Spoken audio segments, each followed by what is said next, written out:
This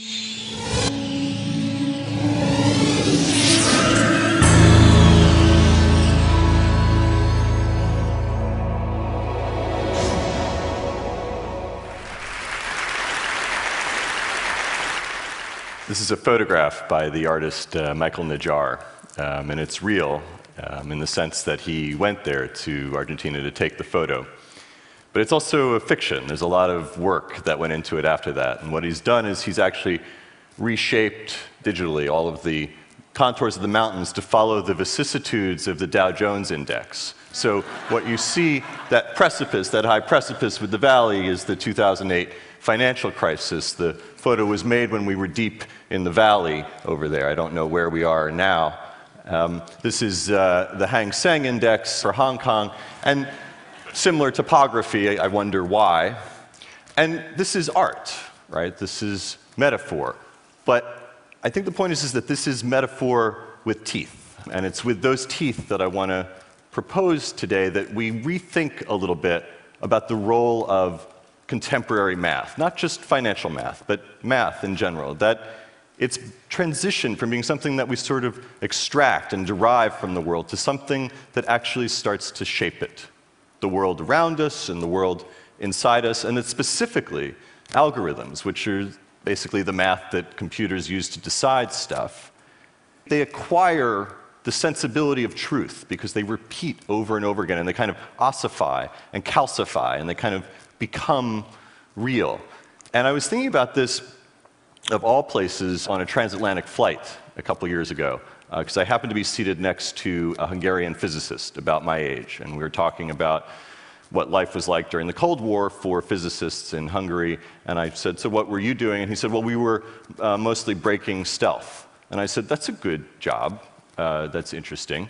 How does that work? And so to understand that, you have to understand a little bit about how stealth works. And so this is an oversimplification, but basically, it's not like you can just pass a radar signal right through 156 tons of steel in the sky. It's not just going to disappear. But if you can take this big, massive thing, and you could turn it into a million little things, something like a flock of birds, well, then the radar that's looking for that has to be able to see every flock of birds in the sky. And if you're a radar, that's a really bad job. And he said, yeah. He said, but that's if you're a radar. He said, so we didn't use a radar. We built a black box that was looking for electrical signals, electronic communication. And whenever we saw a flock of birds that had electronic communication, we thought, probably has something to do with the Americans. And I said, yeah, that's good, that's good. So you've effectively negated 60 years of aeronautic research. What's your act two? You know, like, what do you do when you grow up? And he said, well, you know, financial services. And I said, oh, because those have been in the news lately. And I said, how does that work? And he said, well, there's 2,000 physicists on Wall Street now, and I'm one of them. And I said, well, so what's the black box for Wall Street? And he said, well, it's funny that you asked that, because it's actually called black box trading. And it's also sometimes called algo trading, algorithmic trading. And algorithmic trading evolved in part because institutional traders have the same problems that the United States Air Force had, which is that they're moving these positions, whether it's Procter & Gamble or Accenture or whatever, they're moving like 1 million shares of something through the market.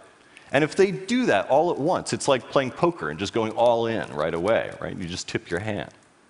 And so they have to find a way, and they use algorithms to do this, to break up that big thing into 1 million little transactions. And the magic and the horror of that is that the same math that you use to break up the big thing into 1 million little things can be used to find 1 million little things and sew them back together and figure out what's actually happening in the market. So if you need to have some image of what's happening in the stock market right now, what you can picture is a bunch of algorithms that are basically programmed to hide, and a bunch of algorithms that are programmed to go find them and act. And all of that's great, and it's fine, and that's 70% of the United States stock market, 70% of the operating system formerly known as your pension, your mortgage. And what could go wrong? right? What could go wrong is that a year ago, 9% of the entire market just disappears in 5 minutes, and they called it the flash crash of 245, right? All of a sudden, 9% just goes away, and nobody, to this day, can even agree on what happened, because nobody ordered it, nobody asked for it, nobody had any control over what was actually happening. All they had was just a monitor in front of them that had the numbers on it and just a red button that said, stop. And that's the thing, right, is that we're writing things. We're writing these things that we can no longer read. And we've rendered something kind of illegible. And we've lost the sense of what's actually happening in this world that we've made. And we're starting to make our way. There's a company in Boston called Nanex, and they use math and magic and I don't know what, and they reach in to all the market data, and they find, actually, sometimes some of these algorithms, and when they find them, they pull them out, and they pin them to the wall like butterflies. And they do what we've always done when confronted with huge amounts of data that we don't understand, which is that they give them a name and a story. So this is one that they found.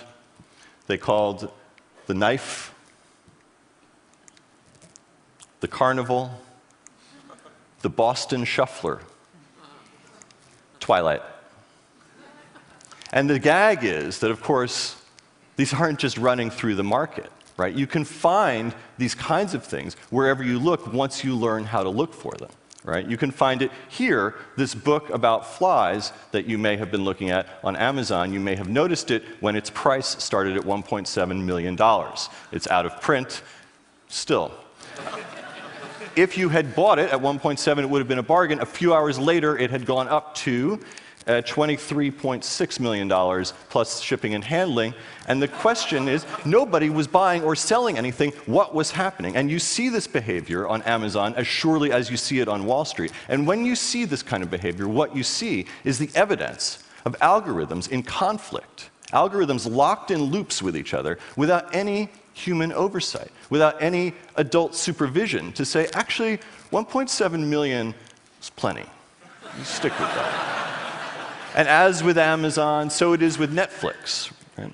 And so Netflix has gone through several different algorithms over the years. They started with Cinematch, and they've tried a bunch of others. There's Dinosaur Planet, there's Gravity, they're using Pragmatic Chaos now. Pragmatic Chaos is, like all of Netflix algorithms, trying to do the same thing. It's trying to get a grasp on you, on the firmware inside the human skull, so that it can recommend what movie you might want to watch next, which is a very, very difficult problem. But the difficulty of the problem and the fact that we don't really quite have it down, it doesn't take away from the effects that Pragmatic Chaos has.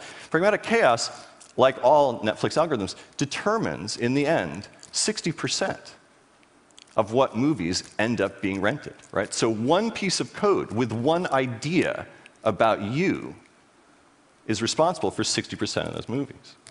But what if you could rate those movies before they get made, right? Wouldn't that be handy? Well, so a few data scientists from the UK are in Hollywood, and they have story algorithms in a company called Epigogics. And you can run your script through there, and they can tell you quantifiably that that's a $30 million movie or a $200 million movie. And the thing is that this isn't Google, right? This isn't information. These aren't financial stats. This is culture. And what you see here, or what you don't really see normally, is that these are the physics of culture. And if these algorithms, like the algorithms on Wall Street, just crashed one day and went awry, how would we know? What would it look like? And they're in your house, right? They're in your house, right? These are two algorithms competing for your living room. These are two different cleaning robots that have very different ideas about what clean means, and you can see it if you slow it down and attach lights to them. And they're sort of like secret architects in your bedroom, you know? And the idea that architecture itself is somehow subject to algorithmic optimization is not far-fetched. It's super real, and it's happening around you. You feel it most when you're in a sealed metal box a new style elevator. They're called destination control elevators. These are the ones where you have to press what floor you're going to go to before you get in the elevator, and it uses what's called a bin packing algorithm. So none of this mishigas of just letting everybody go into whatever car they want. Everybody who wants to go to the 10th floor goes into car 2, and everybody who wants to go to the 3rd floor goes into car 5. And the problem with that is that people freak out. People panic.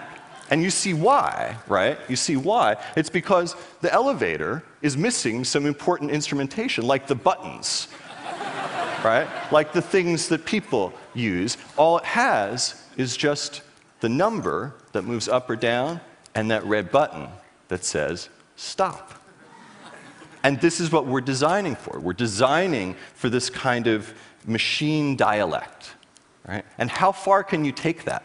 How far can you take it? You can take it really, really far. And so let me take it back to Wall Street, okay? Because the algorithms of Wall Street are dependent on one quality above all else, which is speed.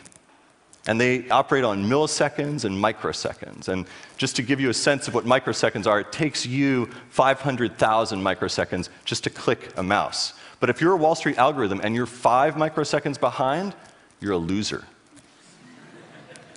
So if you were an algorithm, you'd look for an architect like the one that I met in Frankfurt, who was hollowing out a skyscraper, throwing out all the furniture, all the infrastructure for human use, and just running steel on the floors to get ready for the stacks of servers to go in. All so that an algorithm could get close to the internet. And you think of the internet as this kind of distributed system, and of course it is, but it's distributed from places, right? In New York, this is where it's distributed from. It's a Carrier Hotel located on Hudson Street. And this is really where the wires come right up into the city. And the reality is that the further away you are from that, you're a few microseconds behind every time. These guys down on Wall Street, Marco Polo and Cherokee Nation, they're 8 microseconds behind all these guys going in to the empty buildings being hollowed out up around the Carrier Hotel, right? And that's going to keep happening.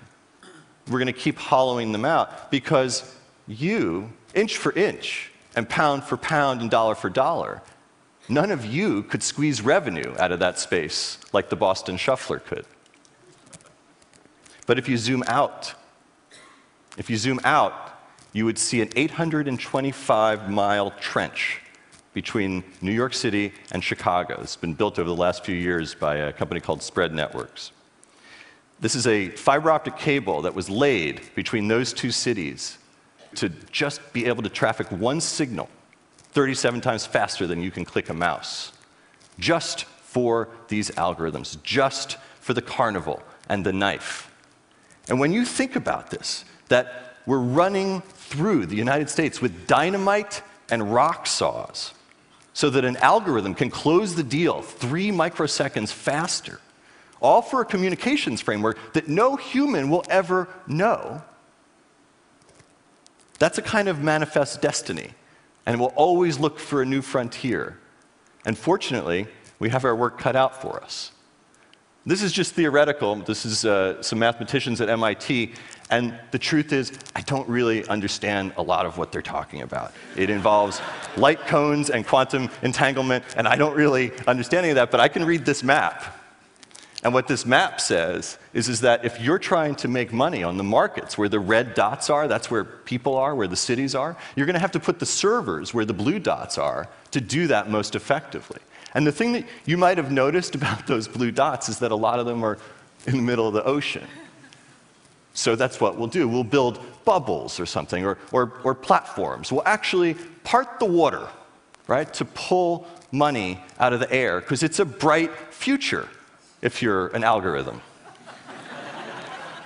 And it's not the money that's so interesting, actually. It's what the money motivates, right? That we're actually terraforming the Earth itself with this kind of algorithmic efficiency.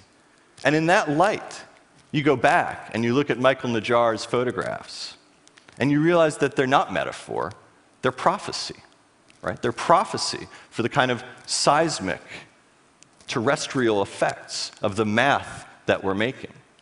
And the landscape was always made by this sort of weird, uneasy collaboration between nature and man. But now there's this kind of third coevolutionary force, algorithms, the Boston Shuffler, the carnival. And we will have to understand those as nature. And in a way, they are. Thank you.